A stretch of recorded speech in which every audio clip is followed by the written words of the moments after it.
잠언 21장 22절 23절 함께 읽습니다. 지혜로운 자는 용사의 성에 올라가서 그 성에 경고히 의뢰하는 것을 파하느니라. 입과 혀를 지키는 자는 그 영혼을 환난에서 보전하느니라. 아멘. 잠언은 끊임없이 하나님의 지혜를 얻고 받으라, 또한 지혜로 행하라 라고 말씀합니다. 또 반대로 이제 어리석게 행하는 사람들에 대한 이야기를 23절에 하고 있는데, 입과 혀를 지키는 자는 그 영혼을 환난에서 보전하느니라. 어떤 의미에서 이 잠언의 전반적인 말씀은 신학적으로 크게 두 가지 갈래를 칼빈주의와 알미니안 혹은 칼빈주의와 웨슬리안 이렇게 나눈다면, 웨슬리안 쪽에 있는 메시지들이 좀 많다. 물론 칼빈주의도 성경적이고 알미니안주의도 성경적이에요. 또 칼빈주의에 단점이 있고 장점이 있고, 알미니안이 웨슬리안에도 장점이 있고 단점이 있어요. 그래서 어떠한 교리나 신학을 강조하다 보니까 교단이나 교파가 갈라지고 나누게 되는 부분이 있습니다. 근데 잠언 우리가 잘 아는 대로 잠언 4장 23절 같은 말씀에는 무릇 지킬 만한 것보다 내 마음을 지키라, 생명의 근원이 이에서 남이니라. 실상은 그렇게 말씀해야 맞아요. 생명은 하나님께로부터 난다 그래야 되는데, 생명은 우리 주 예수 그리스도께로부터 난다 그래야 되는데, 잠언 4장 23절에는 마음을 지키는 것이 생명의 근원이다 그렇게 말씀하니까, 어떤 의미에서는 사람의 구원이 사람의 마음을 지키고 지키지 않는 게 달려있구나 그렇게 말씀하는 것처럼 보인다 그 말이에요. 또한 충분히 그럴 여지가 있어요. 요 잠언 21장에도 그런 맥락입니다. 입과 혀를 지키는 자는 그 영혼을 환난에서 보전하느니라. 어떤 면에서 예수님을 믿는 사람은 영혼을 환난에서 보존한다 그렇게 나오는 게 신약의 메시지인데, 여기의 메시지는 입과 혀를 지키는 자는 이렇게 말씀합니다. 그러니까 실제로 마음을 지키는 것과 입과 혀를 지키는 것은 연관성이 있습니다. 입과 혀를 지키는 자가 그 영혼을 환난에서 보존한다. 입과 혀를 지키지 못하는 사람은 그 영혼을 환난에서 보존하지 못한다. 환난엔 크게 두 가지 환난이 있습니다. 가장 근원적인 환난은 전능하신 하나님의 보좌 앞에, 심판대 앞에, 우리 주 예수님의 심판대 앞에 서는 것이 가장 모든 사람이 겪게 되는 환난이고, 두 번째 환난이 이 땅에 살면서 이 돈이 좀 없고 가난하고 서러운 것이 아니라 하나님과 나와 거리가 멀게 되는 것이, 죄로 인하여 나는 죄의 구덩이에 빠지고 하나님과 멀어지는 것이 진정한 환난입니다. 거기에 부가적으로 이제 세 번째 환난이다 이야기하면 정신적, 감정적, 물질적, 신체적인 고통과 고난, 그렇게도 말할 수 있겠죠. 그런데 입과 혀를 지키는 것이 중요하다. 입과 혀를 지키는 것에서 사람들은 좀 피상적이고 단순하게 성경을 해석하기를 좋아하는 것 같아요. 사람은 어떻게 성경을 해석하냐 그러면, 성경을 읽으면서 최대한 자신은 그 말씀에 해당 사항이 없도록, 말하자면 나는 이쪽 말씀은 그래도 어기지 않는다, 나는 이 말씀은 지킨다, 그런 식으로 성경을 자꾸 보려고 애를 쓰는 것입니다. 입과 혀를 지키는 자는, 그러면 어떤 사람은 안 지킨다는 이야기죠. 어떤 사람은 안 지킨다는 이야기는 안 지키고 입과 혀를 함부로 말하겠죠. 봐보세요. 안 지키고 함부로 말한다 그 말은 진리의 성령님을 따라 말하지 않는다는 이야기입니다.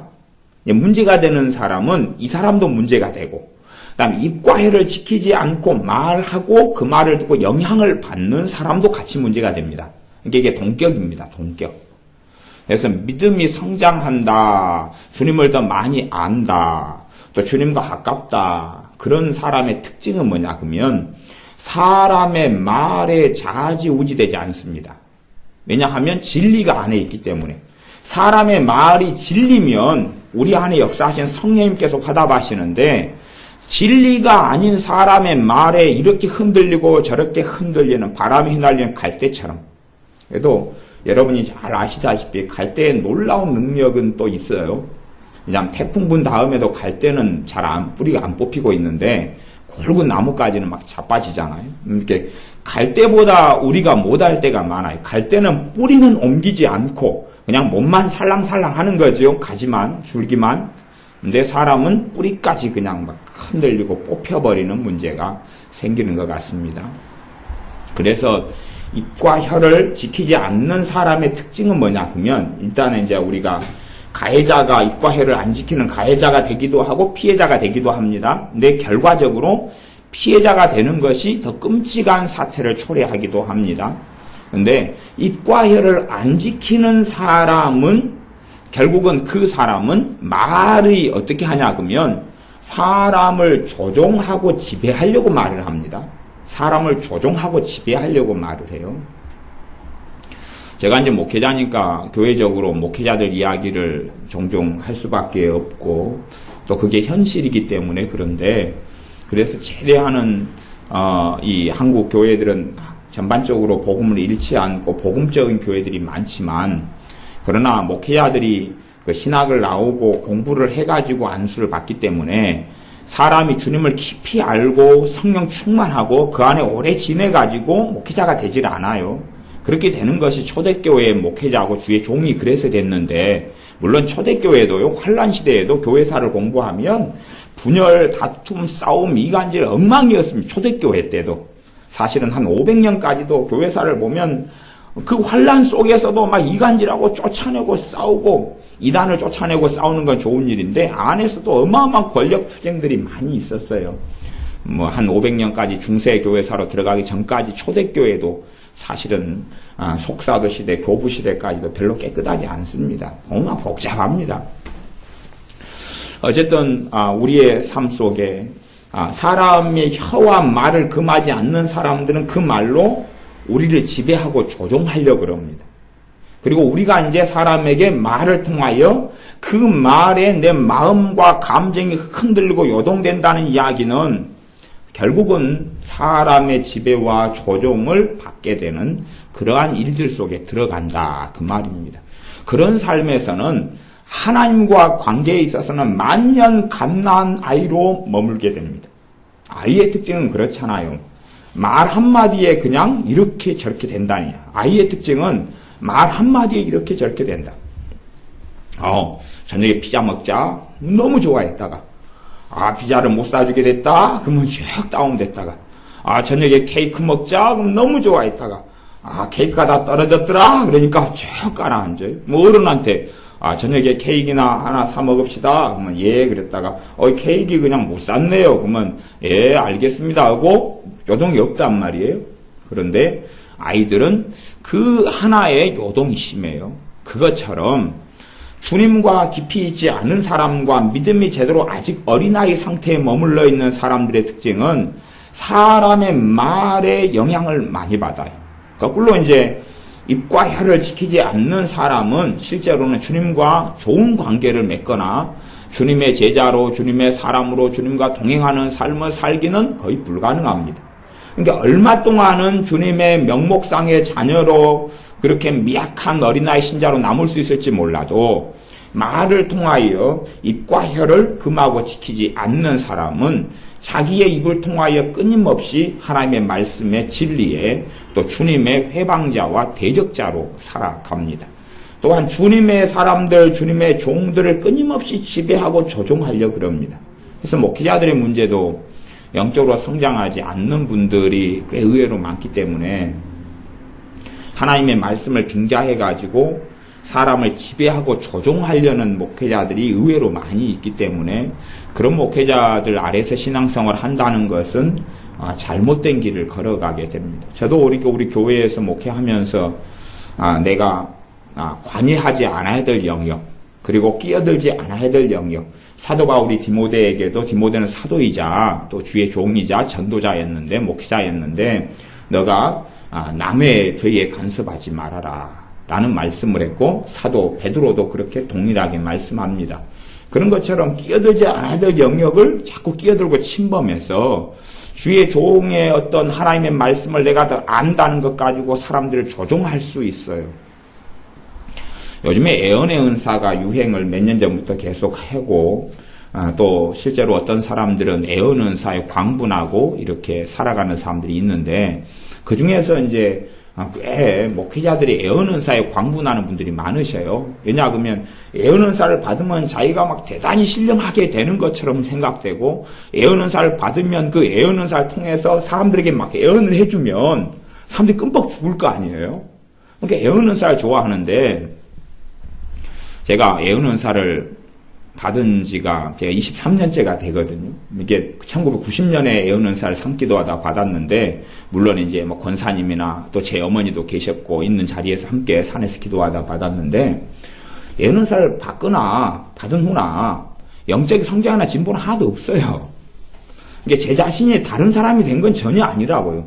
23년 동안 제가 애언 은사를 사용하고 있지만, 그것 때문에 제가 특별한 사람도 아니고, 뭐 말하자면 막 선지자도 아니고, 애언자도 아니고, 그냥 조금 쓸 뿐이에요. 은혜에 따라서.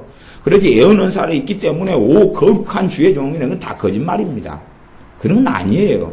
근데 사람들이 모르니까, 애언 은사를 통해서 높아지려 하고, 위대하게 되려고 하고, 제가 아는 목사님들, 여러분들이, 애언 사역을 하려고 애를 쓰는 분들도 많이 있고, 그래서 성도님들을 막 잘못된 대로 이끌고, 애언을 빙자해가지고 자기가 하고 싶은 말들을 하는 거예요.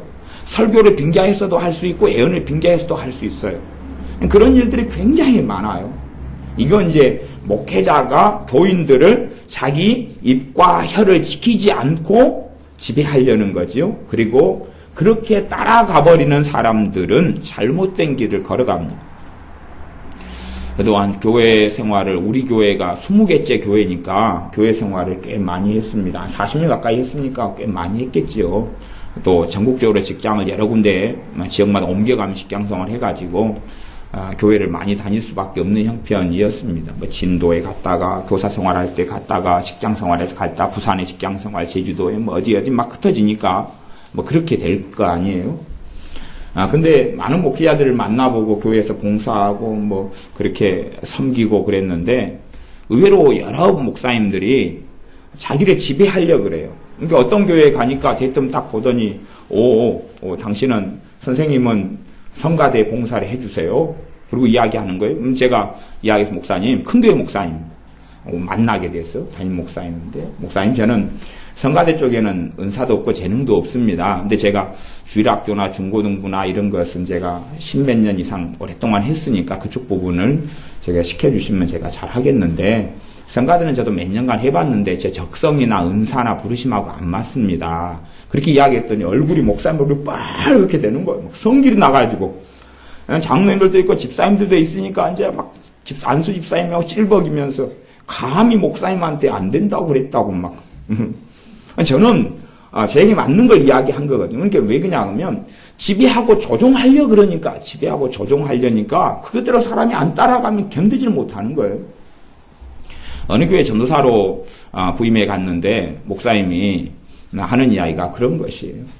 주일학교를 놀이터에 가면은 한꺼번에 놀이터 아이들이 다 있는 아이들을 모으면 금방 100명 되고 200명 모으니까 주일학교를 금방 부흥시킬 수 있다 그러는 거예요. 그래서 제가 목사님한테 목사님 해보세요 그랬어요. 목사님 해보세요 그랬어요.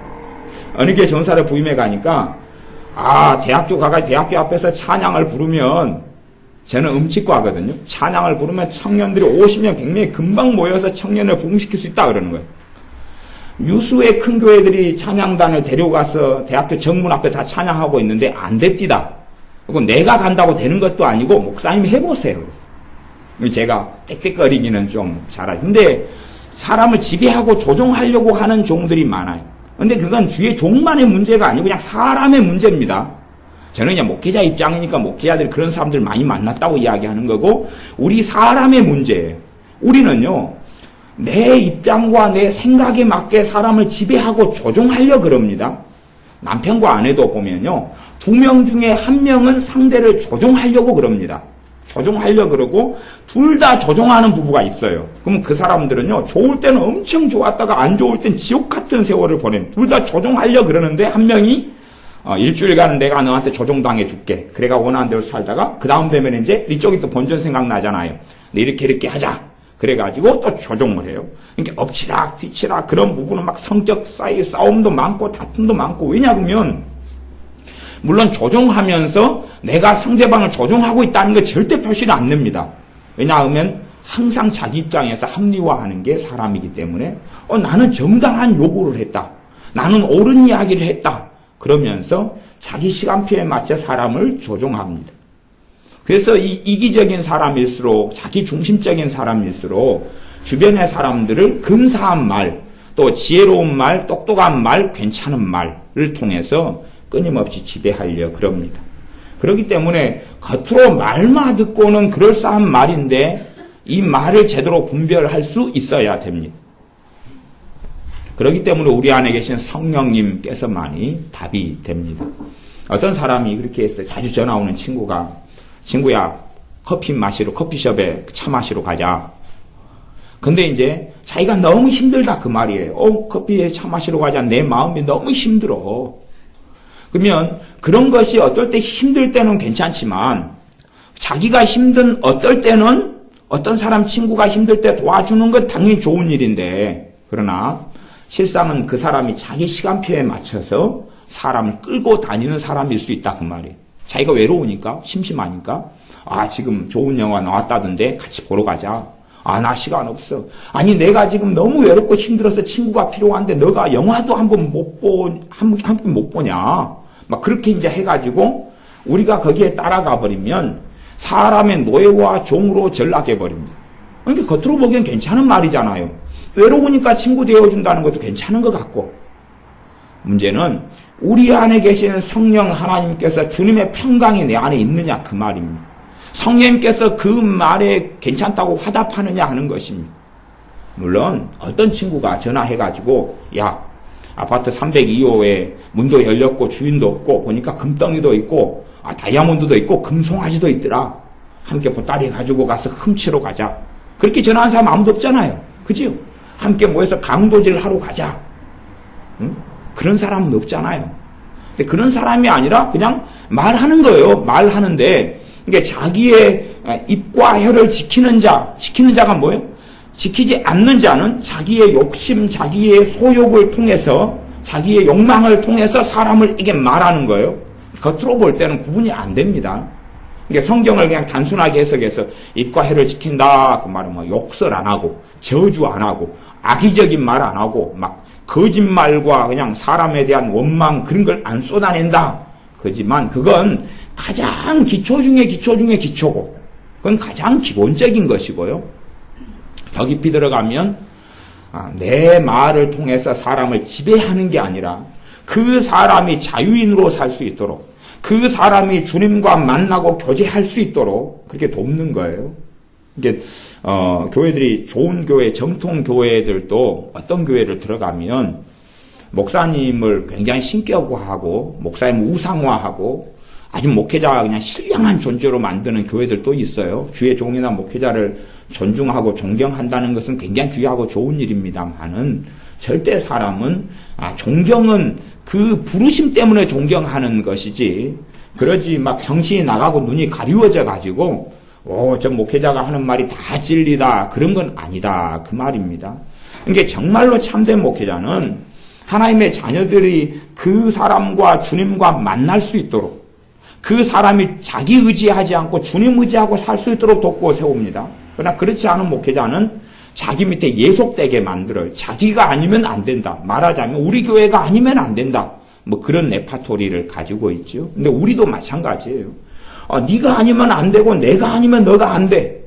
그렇게 해서 상대방을 예속하고 끌고 다니는데, 그런 사람은 그 영혼을 환난에서 보존할 수 없다라고 말씀합니다. 그러므로 우리의 사랑하는 가족을, 그 영혼을 건져내려면 우리가 해야 되는 사랑 중에 하나가 뭐냐 그러면, 그 사랑하는 가족이 나를 지배하고 조종하고 끌고 가려 할 때에 그 길을 안 따라가는 것입니다. 돈을 뺏는 아이가 있습니다. 돈을 뺏는 아이가 한 아이를 찍었어요. 그래가지고 그 아이를 통해서 돈을 자꾸 공급받습니다. 돈 내놔. 5,000원 주고. 네 지갑에 얼마 있어? 3,000원 내놔. 그래가 1년 동안을 그 아이를 통해서 갈궈가지고 돈을 다 꺼냈어요. 1년 동안 그렇게 하다가 이제 1년 지난 다음에 이 애가 항상 돈을 빼앗기던 아이가, 피해자가 돈 내놔. 그러니까 안 줘. 못 줘. 그러면 얘가 1년 동안 뺏은 아이는 미쳐버립니다. 그래가지고 온갖 악행과 폭행과 저주를 일삼습니다. 말하자면 1년 동안 누가 그렇게 만들어 왔어요? 이 아이가 그렇게 만들어 온 겁니다. 피해자가요. 물론 어쩔 수 없는 피해자의 부분이 있지만 그럼에도 불구하고 그렇다 그 말이에요. 그러나 처음에 주라 그랬을 때에 힘에나 폭력이나 굴복하지 않고 맞으면 맞을지언정 줄 수 없다. 그러면 몇 대 때리고 거기서 끝나요. 왜냐하면 다른 먹잇감을 찾아서 돌아다닌다 그 말입니다. 그런데 내가 거절하고 거부하면 오랫동안 이용당하다가 거절하고 거부하면 그 사람은 아주 광분해버립니다. 광분해버려요. 그래서 우리가 어떤 사람이 우리를 이용하게 계속하여 만들면, 우리를 조종하고 지배하게 만들면 유감스럽게 그 사람은 하나님의 사람으로 하나님께 나오기보다는 그 영혼에 환란이 있다고 하나님의 말씀이 이야기합니다. 우리는 어떤 사람의 종으로 살아가면서 그 사람을 구원해달라고 그럴 때가 많아요. 제가 오랫동안 남편의 구원을 위해서 기도하는 집사님이나 권사님들을 또 거꾸로 또 아내의 구원을 위해서 기도하는 남자분도 간혹 가다가 있어요. 신실하고 믿음이 참 좋으셔요. 근데 그런 분들이나 이렇게 만나면 어떤 분은 한 30년 남편의 영혼을 위해 기도하고 50년 그렇게 해요. 그러면서 자기의 환란이 너무 오래됐고 너무 힘들다고 이야기해요. 사는 걸 보면 저야 사람들 많이 만나고 또 상담이나 이런 걸 공부라든지 하는 것이나 많이 했으니까 레파토리를 알죠. 보면 좀 이야기 들으면 알아요 그냥. 근데 한 30년 동안 찍소리 않고 사는 권사님이 있어요. 예를 들어 찍소리 않고 살았어요. 그러면서 남편이 변화돼 찍소리 안 했다는 이야기는 남편이 오라 그러면 오고 가라 그러면 가고 이래라 그러면 이래고 밥 차리라 그러면 밥 차리고 어디 갔다 오라 그러면 갔다 오고 시댁에 가라 그러면 가고 시댁에 개밥 사다가지고 날라라 그러면 날르고 그렇게 살았다 그 말이에요. 그렇게 찍소리 안 하게 살았어요. 그러면서 고통을 당하면서 이 남편을 하나님 언제 변화시켜 주십시오. 언제나 변화시켜 주시렵니까? 그렇게 기도를 했단 말이에요. 30년 동안. 그리고 이제 저한테 물어요. 왜 내 남편은 그렇게 기도해도 하나님 응답 안 하실까요? 왜 변화 안 시키실까요? 그래요. 왜 그런 경우는 사실은 할 말이 없어요. 왜냐 그러면 봐보세요. 30년 동안 남편이 그렇게 살도록 해줬고 자기를 그 남편의 종으로 하녀로 넘겨줘 버렸어요. 사랑으로 강인한 사랑과 믿음의 사랑과 의지적인 사랑과 주님의 십자가에서 오는 사랑으로 돕고 섬긴 게 아니라 힘에 굴복해버린 거죠. 그리고 자원함이 아니라 기쁨이 아니라 주님의 도우심 성령의 역사하심으로 섬긴 게 아니라 남편을 사랑한 게 아니라 끌려다니는 거죠. 사람의 노예와 하녀로 전락했죠. 그리고 그 사람은 입과 혀를 지킬 필요가 없어 왔죠. 남편은요. 그리고 그렇게 살아왔는데 그 남편의 영혼에 환란이 있어요. 성경이 그렇게 말씀한다. 그 말이 하나님의 말씀이. 그런데 하나님 말씀이 이걸 지워버리고 없애버리려고 해요. 없애버리려고 하면서 변화시켜 달라는 거예요. 아니요. 그 남편의 영혼에는 환란이 있어요. 영혼의 환란이라는 것 첫 번째는 주님의 심판대 앞에 섰을 때 무서운 심판을 받을 수밖에 없다는 것. 두 번째는 영적인 환란인데 하나님과 내 관계가 좋아질 수 없다는 거예요. 세 번째는 삶 속에서 환란은 있을 수도 있고 없을 수도 있습니다. 경제적인 것, 또 물질적인 것, 심리적인 것, 정신적인 것. 그러나 영적인 주님 주시는 평안은 당연히 없습니다. 그래서 하나님께 나아가거나 이거보다는 저주가 많고 마귀의 역사, 귀신들의 역사가 많을 수밖에 없습니다. 왜? 입과 혀를 지키지 않기 때문에. 내가 원하는 대로 말하는 거예요. 밥 먹고 싶자 그러면 자기 시간표에 맞춰 밥을 먹어야 되고요. 놀자 그러면 자기 시간표에 맞춰 놀아야 되고요. 여행 가자 그러면 자기 시간표에 맞춰서 여행 가야 됩니다. 자자 그러면 자기 시간표에 맞춰서 자야 되는 거예요. 예를 들어 두 사람이 결혼해가지고 살면 한 사람은 야행성이고 한 사람은 주행성일 수 있어요. 야행성은 그냥 밤 12시에도 말똥말똥하고 주행성은 9시마다 잠이 와가지고 깨개깨개하고 그러면 자기 시간표에 맞춰서 맞출 수 있으면 좋지만 그래도 잠자는 자유는 있어야 될 거 아니에요. 시간표에 맞춰서 누구는 일찍 자고 누구는 늦게 자야 되는 것이 가장 기본적인 사람의 자유권입니다. 그런데 같아야 된다 그러면 둘 다 중간의 시간을 맞출 수 있으면 좋지만 대부분은 안 그럽니다. 부부 중에 한 명 강자가 있고 한 명 약자가 있으니까 강자의 시간표에 약자는 맞춰야 되는 거지요. 근데 문제는 그렇게 살아가다가 그렇게 살아가면 이 입과 혀를 지키지 않는 강자 입장에 서 있는 가해자 입장에 있는 사람들은 하나님의 이 환란, 영혼의 환란이 심해지는 겁니다. 이런 부분에 말씀이 많이 있는데 그 앞에도 한번 봐보겠습니다. 잠언 18장 20절, 21절. 이 혀에 대한 것, 말에 대한 건 꽤 많습니다. 그리고 단순히 그냥 제가 믿음의 말, 믿음의 선언, 선포도 제가 말씀을 드렸지만은 실제로 말에 대한 건 그보다 훨씬 더 깊이 있는 의미들을 많이 가지고 있습니다. 잠언 18장 20절, 21절 제가 읽습니다. 사람은 입에서 나오는 열매로 하여 배가 부르게 되나니 곧 그 입술에서 나는 것으로 하여 만족하게 되느니라. 이게 플러스 방향도 있고 마이너스 방향도 있습니다. 좋은 쪽으로 만족할 수 있고 죄가 많이 돼가지고 막 해산한다 영적으로 그렇게 성경이 이야기하는 것처럼 막 이렇게 죄가 배가 불러가지고 막 그냥 잉태된 해산하는 여자에게 환란이 있다 이런 것처럼 죄로 인한 잉태 그런 만족도 있다 그 말이에요. 21절 죽고 사는 것이 혀의 권세에 달렸나니 혀를 쓰기 좋아하는 자는 그 열매를 먹으리라. 야고보서 1장 말씀에는 혀를 제어하라 이런 말씀이 나와요. 혀를 제어하다. 물론 베드로 또 후서 말씀도 혀를 금하는 것 이런 말씀이 신구약 성경에 많이 있습니다. 근데 제가 사람마다 이렇게 기질이 좀 틀려요. 태어날 때부터 하나님께서 사람마다 기질을 줘버려요. 성향, 바꿀 수 없는 성향을 주셔요. 사람마다 그래서 달라요. 독특해요. 그냥 독특한데 대부분의 사람들은 자기를 못 찾아가요. 근데 성령님의 역사가 나타나면요. 자기를 찾도록 성령님이 역사합니다. 자기를 찾도록 역사해요. 왜냐하면 자기를 잃어버리니까. 자기를 잃어버린 사람의 특징은 뭐냐 그러면 자기 성격을 좋아하지 않아요. 그리고 자기가 좀 어둡다 그러면 사실은 어두운 성격이 아니라 조용한 성격으로 하나님 빚어놓으셨는데 조용한 성격의 단점이 강화돼서 어둡게 돼버려요. 그러면서 누구를 좋아하냐 그러면 쾌활하고 명랑한 사람을 좋아해요. 결혼도 이제 자기가 없는 부분을 상대에서 찾죠. 근데 사실은 자기의 성품이나 자기의 기질에 대해서 하나님께 감사하고 만족하면서 사람을 찾아야 돼요. 그런데 그게 아니라 자기에게 없는 성품을 찾아요. 자기의 성격이 불만족스러워서 자기 성격을 메울 배우자를 찾아요. 근데 이건 틀린 선택입니다. 이건 안 맞아요. 문제가 많이 심각해지게 됩니다. 결혼 생활에 있어서는요. 어찌되었든 사람이 성령의 역사가 나타나면 나를 만드시고 나를 부르신 그것으로 회복을 시켜버리셔요. 그러니까 말하자면 은혜를 받고 말씀을 알아가고 그렇게 되면 대부분의 사람들에게 주변 사람들이 공통된 이야기를 하나를 하게 됩니다. 그게 뭐냐 그러면 너가 변했다. 너가 변했다. 또 나아가서 사랑이 식었다. 인정머리가 없어졌다. 그런 이야기를 합니다. 좀 이상한 이야기 같이 들리죠? 막 은혜를 받고 성령 충만을 받으면 사랑이 많아졌어. 너무나 더 잘해주는구나. 더 희생하는구나. 더 헌신하는구나. 그래야 될 것 같잖아요. 근데 아닙니다. 진짜 은혜를 받으면 주변 사람들이 이야기해 냉정해졌다. 봐보세요.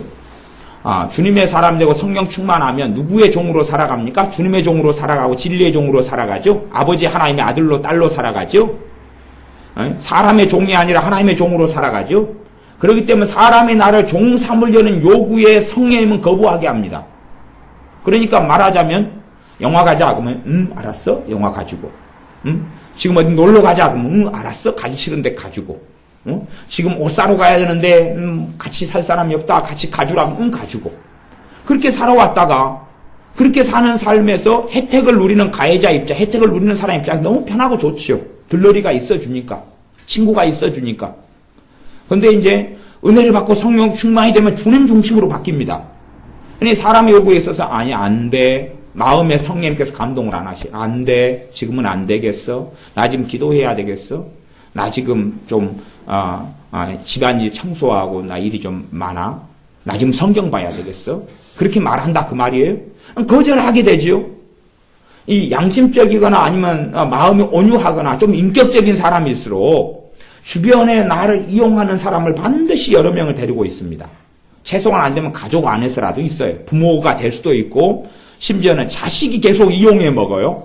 부모인 나를. 그리고 부모로서 자식의 리듬에 맞춰가지고 살아버려요. 근데 성령 충만해지고 은혜가 되면 이것이 불협화음이 느껴져요. 불협화음이 뭐냐 그러면 성령님께서 그거 아니야 하는 불협화음을 주셔요. 원래 마음에 꺼림을 주고 기쁘지 않고 평안하지 않고 껄쩍지근해요. 근데 이제 말씀을 제대로 모르는 사람들 같으면 그 말을 듣고 충격을 받아요. 근데 제게 막 그런 상담이나 이야기를 많이 해요. 내가 지금 은혜에 충만하고 막 찬양 부르면 눈물이 나고 그런데 사람들은 나를 냉정해졌다 그런다고. 사랑이 식었다 그런다고. 이게 무슨 일이냐 그래요. 그러면 저는 당연한 일이다 그러지요. 왜냐하면 누구 중심으로? 주님 중심으로 바뀌니까. 나를 이용한 사람이 있을 때는 내가 거부하고 끊는 것이 물론 관계를 끊어라 그런 이야기를 하는 것이 아닙니다. 어떻게 관계를 쉽게 끊어요? 관계를 끊는 게 아니라 내가 선교사의 자리에서 주님의 복음을 전하는 자리에 있어야 되기 때문에 관계를 끊는 문제가 아니라 사람에게 이용당하고 조종당하는 사람 중심의 삶을 스톱을 해야지 성령 충만을 계속 유지할 수 있습니다. 어떤 분들은 은혜를 받고 성령의 역사를 체험하고 살다가 성령 충만이 사라져버려요. 그래서 이상하다고 물어봐요.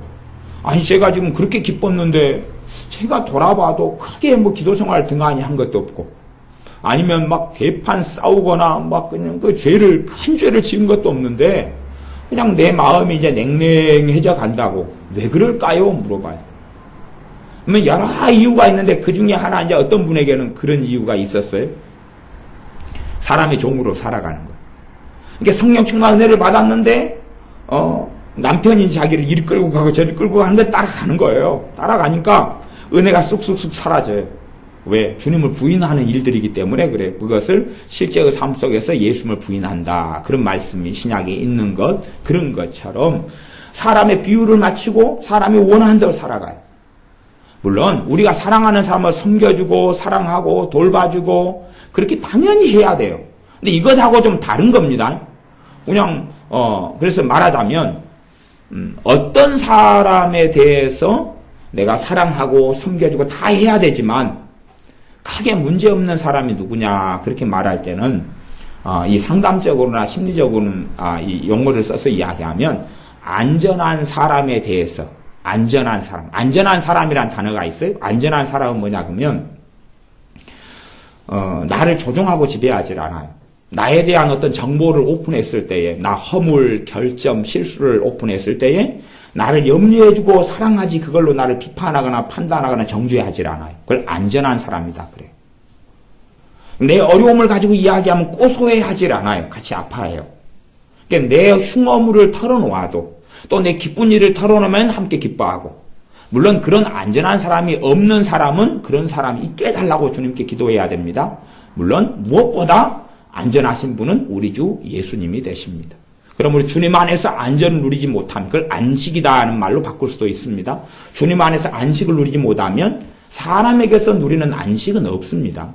왜? 주객이 전도된 거기 때문에 주님 안에 안식을 누리는 사람이 안전한 사람 속에서 또한 주님 주시는 이어지는 안식을 누리게 됩니다. 그래서 이 안전한 사람은 내 아픔과 눈물과 허물을 이야기해도 그걸로 판단하거나 정죄하거나 비난하거나 뒤쪽으로 비방하거나 호박씨 있잖아요. 호박씨 까 드셔보셨어요? 꽤 맛있는데 그거 볶아가지고 까 드시면 맛있는데 근데 어쨌든 호박씨 까 드시는 이런 좋은 취미생활을 가지신 분들이 있어요. 안 좋은 쪽으로 좋은입니다. 그래서 내 약점과 허물과 결점을 이야기하면 이게 두렵고 떨리는 세상. 그래도 교회 생활을 하는 가운데 20개 교회 중에서 저 개인적으로 한 15개 교회는 그런 교회, 15개 이상의 교회가 그랬던 교회인 것 같아요. 뭐 다 복음적인 교회고, 말씀 66권이 무함을 믿는 교회인데도 그 교회 전체 분위기가 있잖아요. 분위기가 세속화가 많이 되어져서 내 결점과 문제를 이야기하고, 그러니까 교회 갈 때 제 얼굴이 우중충 해가지고 교회를 가면 사람들이 보고 다 먼저 판단을 내리는 거예요. 무슨 일이 있냐. 그러면서 오늘 뭐 시험에 들었냐 그러는 거죠. 우중충 해가지고 가면 그래서 이야기를 하죠. 어젯밤 2시에 라면 끓여 먹고 자서 그렇다고. 그러니까 사람들은 판단을 먼저 하고 그 다음에 혼자 생각하고 정죄를 한다 그런 말이에요. 우중충하면 판단하기보다는 주님 오늘 주일인데 얼굴이 좀 어두운 거 보니까 무슨 일이 있는지 모르겠는데 주님께서 만나주시고 위로해 주시고 은혜를 주십시오. 그렇게 기도를 하나님께 해주면 좋을 텐데 그렇게 안 한다 그 말이에요. 그렇기 때문에 사실은 교회가 안전한 교회가 돼야 되는데 교회가 안전한 교회가 되지 않으니 문제예요. 안전한 교회 안에서 야고보서 5장의 말씀대로 너희 죄를 서로 고하며 서로 죄를 고백하며 자백하면서 하나님의 치유의 역사가 나타나는 교회가 안전한 교회인데 사실은 근데 허물을 이야기해버리면 그때부터 교회생활 못해요. 왜냐하면 원체 공격이 많이 들어오니까. 그래서 현대시대에는 아마 안전한 교회를 찾는 것이 하늘의 별 따기인가 싶어요. 또 실상은 내 자신부터가 안전한 사람이 되지 않는 문제.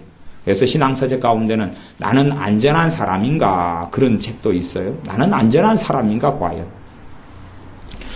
그래서 안전한 사람과는 서로 이제 존중하고 서로 주고받으니까 같이 커피 마시러 가자 그러면 가도 괜찮고 문제가 없다 말이죠. 크게.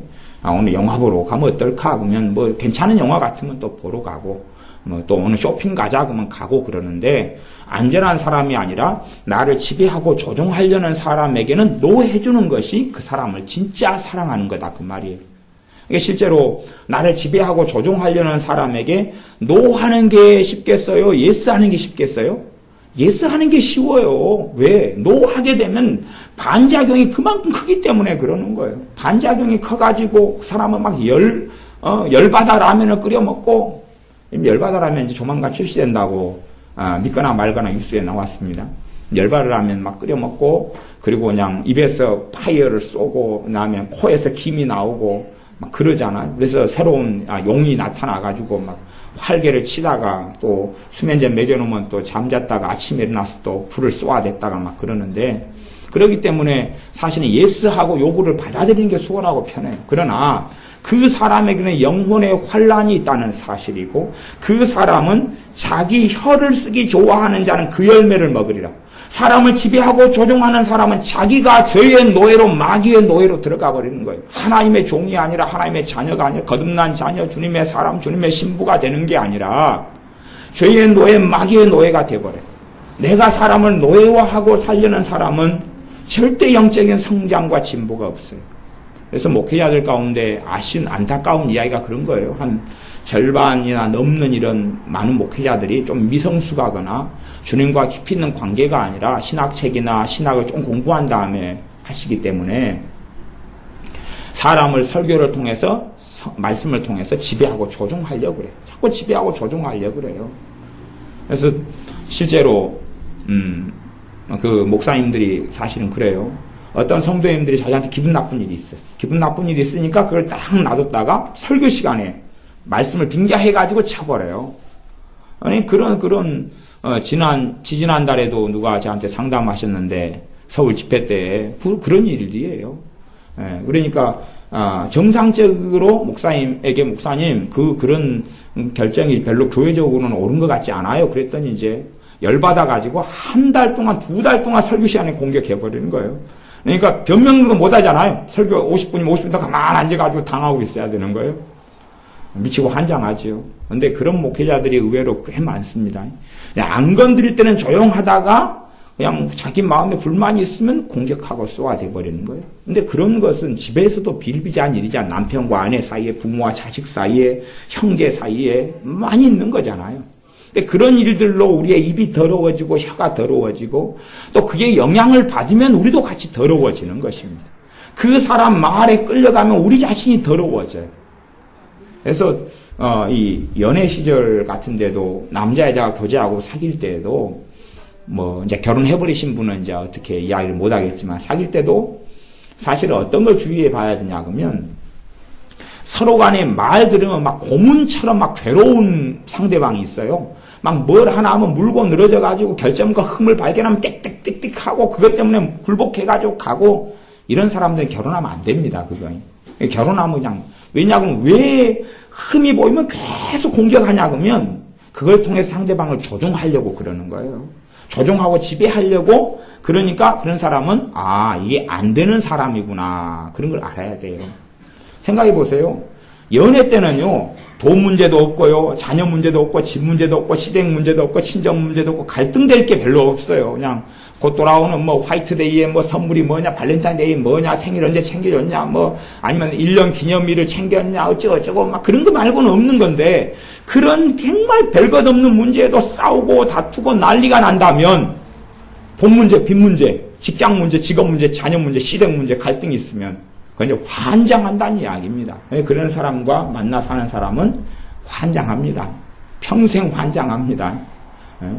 자기가 변화되고 상대방도 변화되는 길을 걸어가야 되는데, 그런 사람은 끊임없이 나를 지배하려고 그러는데, 이제 이혼할 수는 없잖아요. 대부분의 경우에. 뭐 어쩔 수 없어서 그러는 경우는 오히려 이제 그것이 좋은 길이 사실은 되는 경우도 많지만, 그러나 함께 살아야 된다. 그렇게 될 때는 상대방을 변화시켜야 되는데 나는 변화시킬 수 없어. 주님만이 변화시키시는데, 주님이 변화시킬 때 돕는 방법이 크게 두 가지인데, 하나는 기도로 돕고, 두 번째는 그 사람의 지배, 그 사람의 노예에서 벗어나는 거예요.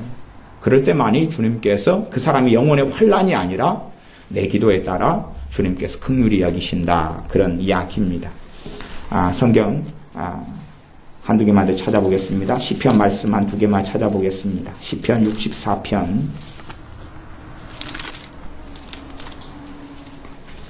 시편 64편.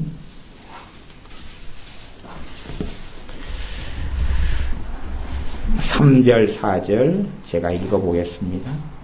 저희가 칼같이 자기 혀를 연마하며 화살같이 독한 말로 겨누고 숨은 곳에서 완전한 자를 쏘려하다가 갑자기 쏘고 두려워하지 않도다. 저희가 칼같이 자기 혀를 연마하며, 그런 사람들이 있다고 이야기하잖아요. 지금 이 시편에 있는 사람들은 전부 다 하나님의 백성인 사람들입니다. 유대인들, 이스라엘 사람들, 하나님의 백성들 속에서 하나님을 믿고 성전에 제사 드리고 기도하는 사람들 가운데 나타난 사람들입니다.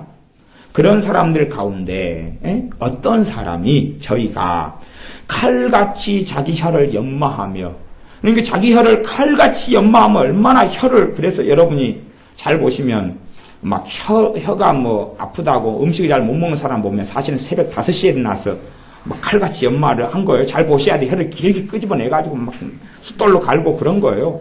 칼같이 연마한 사람 말을 들으면 그냥 한 번 들으면 콱콱 꽂힙니다. 그냥 아파가지고 막 그거 한마디 들으면 잠이 안 오고요. 그래서 그 사람이 또 몇 번 칼같이 찔러댄 다음에 새벽 2시에 간식 먹는다고 나가면 그 사람 의심해 봐야 됩니다. 또 다시 또 화장실에 가서 또 혀를 또 연마하고 있습니다. 칼같이 연마를 하니까 그 다음에 화살같이 독한 말로 겨누어가지고 콱 쏴버리고, 화살같이 독한 말로 겨누어가지고 숨은 곳에서 완전한 자는 주님을 의지하고 하나님을 경외하는 사람을 성경에서 완전한 자라 그럽니다. 진짜 퍼펙트맨이 있다는 게 아니고 하나님을 경외하고 죄 가운데 다시 주님 의지하고 회개하고 순종의 길을 걸어가는, 쓰러지고 넘어지지만 주님 따라가는 사람을 완전한 자라고 성경이 이야기합니다. 그런 사람을 쏘려 하다가 갑자기 빈틈이 나타나니까 콱 쏘버리고 두려워하지 않도다. 두려워하지 않아요. 약점이 드러나면 공격하고 쏘는 거예요. 정말로 안전한 사람, 아까 이야기한 안전한 사람은 사람의 약점이 드러나고 허물이 드러나면 덮어주죠. 하지만 다른 사람은 칼을 연마하고 혀를 연마하고 칼같이 연마하고 그 다음에 화살같이 독한 말이 화살이 겨누고 있다가 드러나면 콱 쏴버리는 거예요. 니 맞고 죽어라고. 그리고 이제 쏜 다음에 하는 말이 있어요. 니 때문에 내가 상처받았다. 자기가 함께 쏴버려. 자기가 쏴버린 다음에 아빠 죽어가고 있는데 니 때문에 나 너무 힘들다. 그러니까 정말로 주님을 닮아가고 알아가는 사람은 독한 말로 쏘고 칼같이 연마한 혀로 공격하고 쳐도 그 말에 부하내동하지 않아야 한다. 그 말입니다. 왜냐하면 주님께서 그 독한 말로 우리를 친다면 우리는 두렵고 떨릴 수밖에 없습니다. 그러나 주님께서 하시는 말씀이 아니고 사람이 하는 말은 그냥 지나가는 것이고, 문제는 그것을 붙잡는 것은 내 마음이 지키지 못하고 그걸 받아들여 버리면 붙잡는 거기 때문에 그에 대한 열매를 나도 먹어야 됩니다. 그 사람은 두려워하지 않아요. 그냥 발 뻗고 잔다 그 말이에요. 근데 우리는 이제 그것 때문에 고통받고 힘들어하게 되어져요. 그러니까 우리가 사람을 지배하고 조종하는 말을 그칠 때에 주님과 관계가 좋아집니다.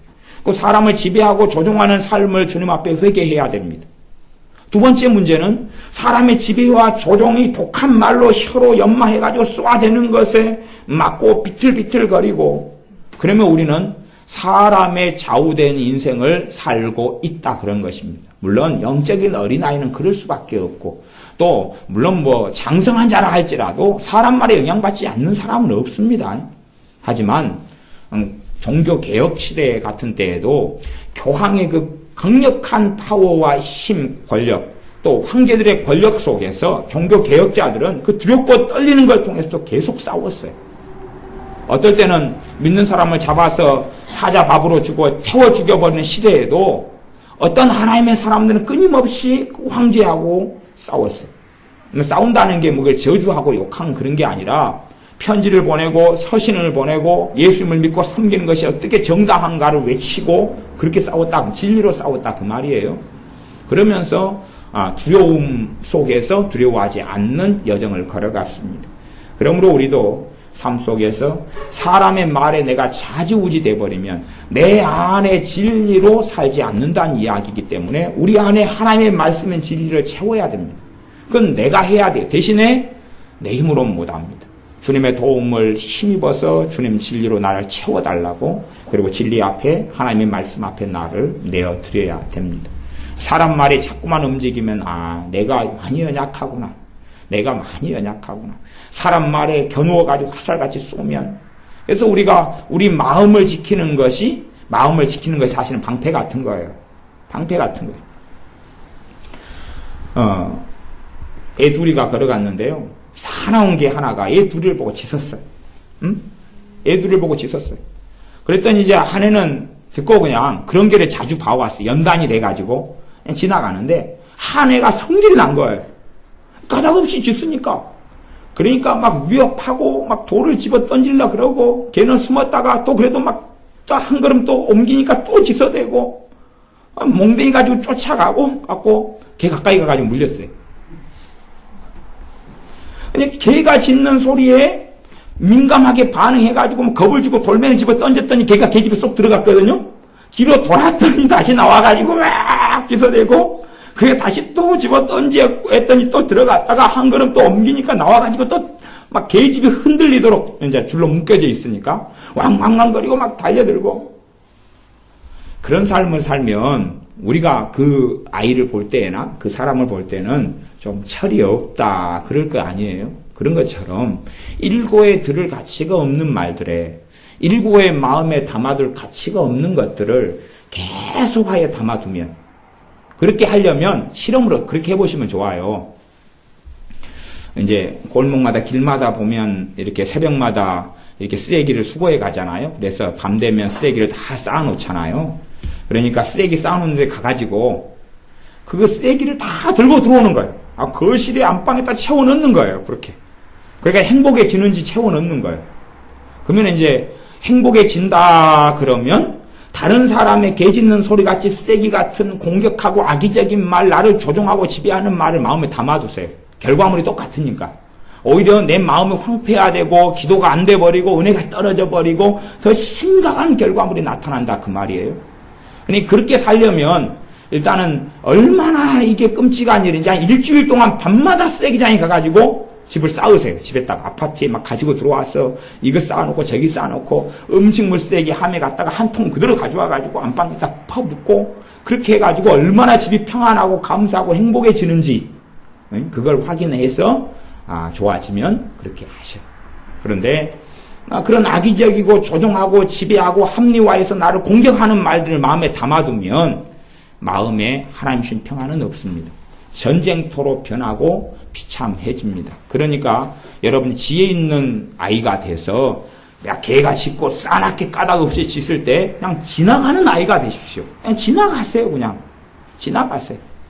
저도 사실은 좀 개가 막 싸나운 개가 짖을 때는 저도 항상 반응했던 사람입니다. 같이 막 왈왈왈왈 그랬다가 막 돌 집어 던졌다가, 그러다가 어느 때 깨달음을 얻었는데, 개야 짖어라. 네 입만 아프지. 나는 한 귀로 듣고 내가 흘리면 걔는 짖는지 입만 아픈 거예요. 괜히 싼 밥인지 비싼 밥인지 몰라도 밥 먹고 그냥 막 짖어대는 것이니까. 시편 140편 3절 하나만 더 봅니다.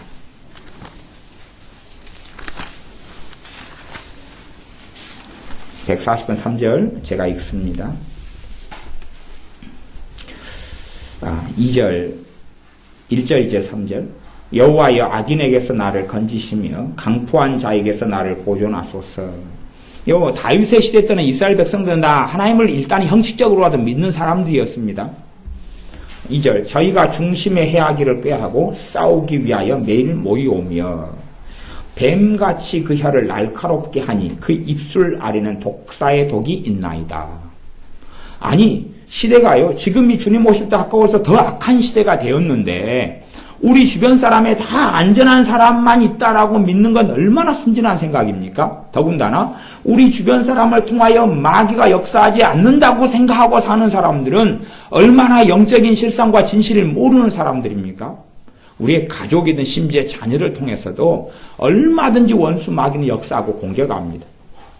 그렇기 때문에 우리가 내 주변 사람들의 말들에 아무 생각 없이 마음을 활짝 열고 받아들이면 쓰레기를 무수히 가지고 와서 집안의 안방에 붓는 것과 똑같은 결과를 얻습니다. 쓰레기 쌓기를 좋아하는 사람들은 그런 사람들의 취미생활이 있어요. 그냥 그 안 좋은 말 들은 것 가지고 계속 생각을 해요. 곱씹어요. 그러니까 쓰레기장에 가서 한 뭉텅이 가지고 들어와서 안방에 붓고 한 뭉텅이 가지고 안방에 붓고 막 그러는 거지. 근데 그런 습관들을 가진 사람들이 있어요. 믿는 사람 가운데 몇 프로 될 것 같습니까? 50%가 넘습니다.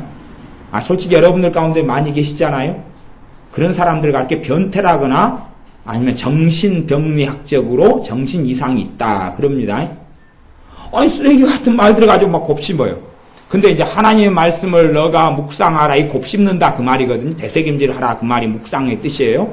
하나님 말씀 묵상은 안 해요. 하나님 말씀 묵상은 안 하고 그냥 악한 말, 악의적인 말, 안 좋은 말, 공격적인 말만 받아들여가지고 그 묵상을 해요. 그러니까 그런 사람은 변태라 그래도 굉장히 좋게 봐준 겁니다. 변태는 정신병원에 별로 안 보내요. 그래서 정신 이상자는 보냅니다. 근데 이건 안전한 정신 착란입니다. 그러므로 여러분들이 그 습관과 버릇, 안 좋은 걸 받아들여가지고 이 악의적인 사람들, 강포한 자들은 우리의 삶의 주변에 있습니다. 주변에 있다는 이야기는 가족, 형제, 이웃, 친척, 친구 중엔 당연히 있다는 이야기예요. 그러지 주변 내 가족이고 내 형제고 내 이웃이고 친구니까 좋을 것이다. 안 그렇습니다. 교회 안에도 이게 지금 이스라엘로 이야기하면 이스라엘은 광야교회부터 시작했어요. 성경에 광야교회 이야기가 나옵니다. 광야 시절에 출애굽해가지고 광야교회로 존재했어요. 오순절 이후에 진짜 교회가 시작됐지만 분명히 성경은 그 전부터 교회가 계속하여 존재해 왔다는 걸 말씀합니다. 이 하나님의 백성이라는 사람들 속에서 이런 사람들이 계속 튀어나왔습니다. 근데 왜 교회 안에가 없겠느냐 그 말입니다. 교회 안에는 당연히 있습니다. 뱀같이 그 혀를 날카롭게 하니 그 입술 안에는 독사의 독이 있나이다. 이게 독사의 독을 숨겨가지고 말을 할 때 독이 타고 들어와 버린다 그 말이에요. 우리가 사람의 말이 내 안에 여러분 안에 계신 성령님께서 그 사람만의 화답을 안 하시면 이게 성령님이 화답한다는 것을 많이 체험해 보셔야 돼요. 어떤 사람이 진리의 말을 하면 화답을 한다 그 말이에요. 그러나 미혹의 영의 역사로 말하거나 악의적인 말을 하거나 이용하는 말을 할 때는 성령님께서 화답을 안 하시고 마음을 불편하게 하셔요. 잠깐 동안 마음이 불편해져요. 성령님께서 그렇게 하셔요. 그거 안 된다 그러는 거예요. 근데 불편한데도 사람을 쫓아가고 따라가 버리면 함정 속에 덫 속에 빠지게 됩니다. 그리고 그 사람만이 아니라 내 영혼도 사실은 환란 속에 들어가게 됩니다. 그렇게 그 사람의 종이 되어 살아가고 사람의 말에 조종되어 살아가는 사람에게도 환란이 있다 하는 것을 꼭 기억하셔서 때로는 힘든 싸움이라도 싸워야 됩니다. 주님의 자녀로 진리의 사람으로 예수님의 제자로 살기 위해서 사람의 요구에 거절하고 사람의 길, 사람의 노예와 종이 되는 길을 거절하고 성령의 역사와 인도하심을 따라서 사랑하고 주님의 강권적인 사랑으로 사랑하고 사람 나를 이용하려 할 때에 내가 거부해 주는 것이 진짜 사랑 중에서 최고의 사랑 중에 하나인 것을 깨닫고 알아서 그 길을 걸어가서 사람의 말에 부하내동하거나 좌지우지되거나 사람의 말 때문에 내 행복과 불행이 좌지우지되거나 참 그러면 재밌을 거 아니에요. 사람이 말 한마디 듣고 얼마 전까지 행복했는데 불행해져 버리고, 그러면은 주님은 안 그러시고 아마 천사가 나타나가지고 꼴 좋다 그럴지 모르겠어요. 사람 말 한마디 듣고 얼마니까 평안했는데, 한마디 탁 던지니까 그때부터 못 살겠다 그래버려요. 그래서, 참, 잘났어. 그리고 아마 어떤 머시기 천사가 와서 이야기할지 모릅니다. 기도하겠습니다.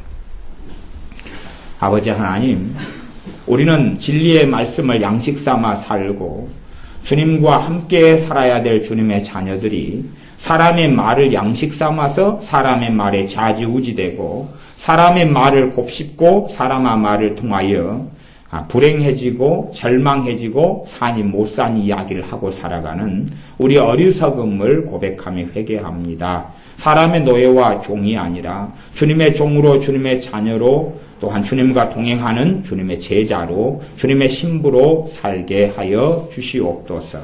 우리가 인생을 살면서 지금까지 사람을 조종하고 지배하려고 했던 어리석음을 회개합니다. 이 땅의 모든 사람들은 주님의 종이요 주님과 함께 살아야 될 사람이지 내 종도 내 노예도 아닌데 어리석게 살았습니다. 또한 사랑의 명목 속에서 가족이라는 명목 속에서 사람의 종과 노예로 이용당하며 조종당하며 살아왔던 것을 회개합니다.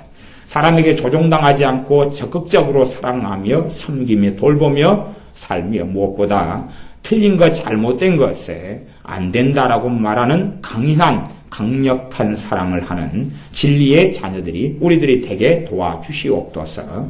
예수님의 이름으로 기도하옵나이다. 아멘.